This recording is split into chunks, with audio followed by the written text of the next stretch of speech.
కూడా శుభాకాంక్షలు తెలియచెప్తూ ఉన్నాము. అండ్ మా జ్యోతికృష్ణ గారు తన విజన్తో వండర్స్ని క్రియేట్ చేయగలరు. ఇంకా టైం ఉంటే ఇంకా చేయాలి, ఇంకా బెటర్మెంట్ చేయాలి అని ఎప్పటికప్పుడు ఆలోచిస్తూ ఉండేటువంటి డైరెక్టర్ ఏం జ్యోతికృష్ణ గారిని సాధారణంగా వేదిక మీదకి ఆహ్వానించేస్తున్నాము. హరిహర వీరమల్లు సినిమాని మన ముందుకు తీసుకొస్తున్నందుకు వారికి శుభాకాంక్షలు తెలియచెప్తూ inviting him on stage please.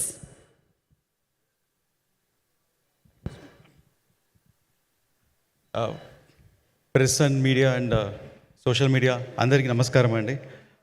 ఈ ఇన్విటేషన్ సడన్గా ఇన్వైట్ చేయండి. అందరూ మార్నింగే అందరూ అసెంబ్లీకి చాలా చాలా thanks. And sir I'm very happy. నేను సడన్గా మీరు ప్రెస్ మీట్ అని చెప్పగానే నేను ఒక లోపల ఒక చిన్న సంతోషం వచ్చింది. అందరూ మిమ్మల్ని కలవాలి, ఒకసారి చూడాలి, మీడియా వాళ్ళందరికీ ఒక మనసులో ఒక కోరిక సార్.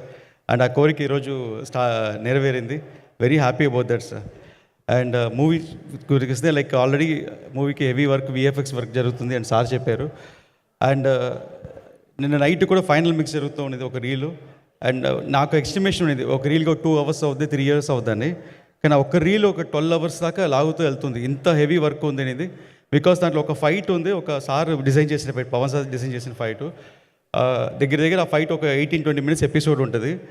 ఫైట్లోనే ఒక కథ చెప్తున్నాం మనం. ఆ కథ చెప్పేదానికి మ్యూజిక్లో కథ చెప్పాలి.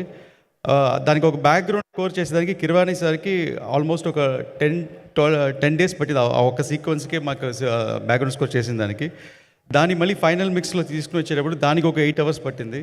సో అంత హెవీ వర్క్, అంత పవర్ఫుల్ సీక్వెన్స్ ఫస్ట్ సార్ చేసి, ఆ సీక్వెన్స్ నేను చూసిన తర్వాత అప్పుడు నాకు దాంట్లో ఒక ఫైర్ ఒక అర్థమైంది. ఏంటంటే పవన్ సార్ చూసే వీరమల్లు సినిమా వేరే, పవన్ సార్ అనుకున్న సినిమా వేరే. ఆయన ఈ సినిమాని ఎలా అనుకున్నారనే ఒక చిన్న ఒక ఫైర్ నాకు అనిపించింది.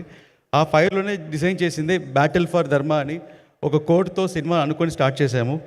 అండ్ ఇది Mughal period, 17th century start అయ్యే సినిమా ఇది, మొఘల్ పీరియడ్. అండ్ ఆ టైంలో ఒక ఔరంగజీబ్ ఒక పెద్ద పవర్ఫుల్ రూలర్.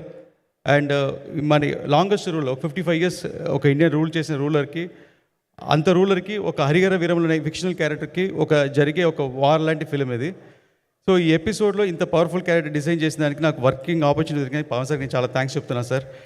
అండ్ ఈ పిక్చర్ నేను టేక్ ఆఫ్ చేసిన దగ్గర నుంచి ఇప్పుడు దాకా 1 second కూడా నేను రిలాక్స్ అవ్వలేదు. ప్రతి సెకండు ఒక ఇద్దరు పీపుల్ డ్రీమ్. మా నాన్నగారు ఏం రత్నం సార్, ఆయన బాగా కసితో పనిచేశారు. ఆయనకి పర్సనల్గా నీ సర్జరీ ఉండింది, దానికి కూడా పోస్ట్ పోన్ చేసుకున్నారు, ఎలాగైనా సినిమా ఫినిష్ చేయాలి అని. సో ఆయన కసి అండ్ పవన్ సార్ కంట్లో కనిపించిన ఫైర్, ఈ రెండు అసలు నాపలేదు. సో దానివల్ల నేను ఎంత నా మ్యాక్సిమం వాట్ ఎవర్ నేను దీని మీద పెట్టి ఎంత డెడికేట్ చేయగలుగుతాను అంత maximum I did this. And ఈరోజు రిజల్ట్ కనిపిస్తుంది.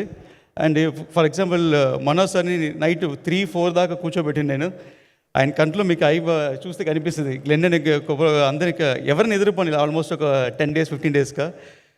సో అందరు నాతో పాటు నాతో వర్క్ చేసిన టెక్నీషియన్స్ అందరు స్ట్రెయిన్ అయ్యారు సినిమా కోసం. ఎక్స్ట్రా ఇన్పుట్ పెట్టిన ప్రతి ఒక్కరికి నేను థ్యాంక్స్ చెప్తున్నాను. అండ్ ఇప్పుడు యాక్చువల్గా కిరవాణి సార్ కూడా రావాల్సిందే, ఆయనకి హాస్పిటల్ అపాయింట్మెంట్ రాలేదు. ఒక పెద్ద బ్యాక్ బోన్ ఈ సినిమాకి మ్యూజిక్. అండ్ కిరవాణి సార్కి నేను చాలా చాలా థ్యాంక్స్ చెప్పాలనుకుంటున్నాను.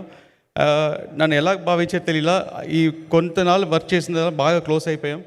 ఆ క్లోజ్నెస్ అంటే ఈ సినిమాని ఎట్టి పరిస్థితుల్లో సీన్ డల్గా ఉన్నా కూడా ఆయన డల్ చేయకూడదు, దీన్ని ఎలివేషన్ ఇచ్చి లేపాలని లేపారంటే మామూలుగా లేదు. అలాగే మన పవన్ సార్ని ఎలా చూడాలనుకుంటున్నామో స్క్రీన్ మీద, మనం ఏదైతే మిస్ అవుతున్నామో ప్రతిదీ ఆ స్క్రీన్ మనకి సినిమాలో ఉందండి. మీరందరూ 24th అప్రిషియేట్ చేస్తారు. అండ్ ఫ్యామిలీస్ తెలిసి చూడాలని నేను భావిస్తున్నాను. అండ్ ఎవరైనా మిస్ అయిపోతే sorry. And thank you everybody అండి. Thank you. I think your heart is pumping Jyothikrishna గారు. ఇలా పట్టుకునే మాట్లాడారు ఆయన.